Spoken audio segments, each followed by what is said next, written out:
ಎಲ್ರಿಗೂ ನಮಸ್ಕಾರ. ಸುಭಾಷಿತ ಸರಣಿಗೆ ಸ್ವಾಗತ.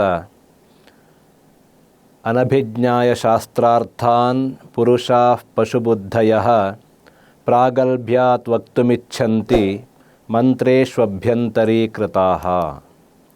ಶ್ರೀಮದ್ ರಾಮಾಯಣದ ಬಾಲಕಾಂಡದಲ್ಲಿ ಬರತಕ್ಕಂತಹ ಮಾತು. ಪಶುಬುದ್ಧಯಃ, ಪ್ರಾಣಿಗಳಂತೆ ಬುದ್ಧಿ ಇರತಕ್ಕಂತಹ ಮನುಷ್ಯರು ಮಂತ್ರಿಗಳಲ್ಲಿ ಸೇರಿಕೊಂಡಿರ್ತಾರೆ. ಅವರು ಯಾವುದೇ ಶಾಸ್ತ್ರಾರ್ಥವನ್ನು ತಿಳಿಯದೆ ತಮ್ಮ ದುಡುಕಿನ ವಾಗ್ಜಾಲದಿಂದ ಮಂತ್ರಾಲೋಚನೆಯನ್ನು ಹಾಳು ಮಾಡ್ತಾರೆ, ತಮ್ಮ ದುಡುಕಿನ ನಿರ್ಧಾರಗಳನ್ನು ತಿಳಿಸ್ತಾರೆ. ಈ ಮಾತನ್ನು ಹೇಳಿರ್ತಕ್ಕಂಥವನು ಕುಂಭಕರ್ಣ.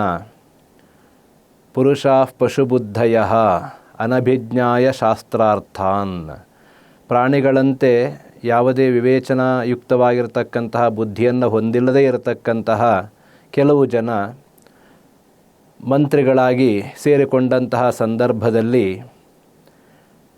ಅವರು ಮಾಡತಕ್ಕಂತಹ ಅನಾಹುತಗಳನ್ನು ಕುಂಭಕರ್ಣ ಇಲ್ಲಿ ವಿವೇಚಿಸಿದ್ದಾನೆ.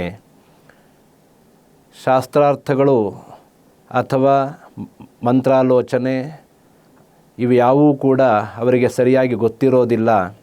ಆದರೂ ಕೂಡ ದುಡುಕಿನ ಮಾತುಗಳನ್ನು ಆಡಿ ಅಥವಾ ತಮಗೆ ಎಲ್ಲವೂ ಗೊತ್ತಿದೆ ಅನ್ನತಕ್ಕಂತಹ ಒಂದು ಬುದ್ಧಿಶಕ್ತಿಯಿಂದ ಅವರು ವ್ಯವಹರಿಸ್ತಾರೆ. ರಾಜನ ಆಲೋಚನೆಗಳನ್ನೇ ತಲೆಕೆಳಗು ಮಾಡಿಬಿಡುತ್ತಾರೆ. ಆದ್ದರಿಂದ ಇಲ್ಲಿ ರಾವಣರ ನಡುವೆ ನಡೆದಿರತಕ್ಕಂತಹ ಯುದ್ಧದಲ್ಲಿ ಶ್ರೀರಾಮಚಂದ್ರನ ಕೈ ಮೇಲಾಗ್ತಾ ಬಂತು. ರಾವಣ ಇದರಿಂದ ಕಂಗೆಟ್ಟ. ಅದಕ್ಕಾಗಿ ಅವನು ಕುಂಭಕರ್ಣನನ್ನು ಎಬ್ಬಿಸ್ತಾನೆ. ಕುಂಭಕರ್ಣನನ್ನು ಎಬ್ಬಿಸಿ ಅವನನ್ನು ಯುದ್ಧಕ್ಕೆ ಸಿದ್ಧನಾಗುವಂತೆ ಹೇಳುತ್ತಾನೆ. ಅಂತಹ ಸಂದರ್ಭದಲ್ಲಿ ಕುಂಭಕರ್ಣ ಹೇಳತಕ್ಕಂತಹ ಮಾತಿದು. ಅಣ್ಣ, ನೀನು ಸೀತೆಯನ್ನು ಅಪಹರಿಸಿರುವಂಥದ್ದೇ ಮೊದಲನೇ ತಪ್ಪು. ಯಾಕೆ ಹೀಗೆ ಮಾಡದೆ? ಆನಂತರದಲ್ಲಿ ಯುದ್ಧವನ್ನು ಆರಂಭಿಸಿದ್ದು ಎರಡನೇ ತಪ್ಪು. ವಿಭೀಷಣನಿಗಿಂತ ಆಪ್ತರಾಗಿರ್ತಕ್ಕಂಥವರು ನಿನಗೆ ಯಾರಿದ್ದಾರೆ? ಆದ್ದರಿಂದ ಸೀತೆಯನ್ನು ನೀನು ಕೂಡಲೇ ರಾಮನಿಗೆ ಒಪ್ಪಿಸಿ ಬಿಡು ಅಂತ ಹೇಳಿ ಕುಂಭಕರ್ಣ ಹೇಳುತ್ತಾನೆ.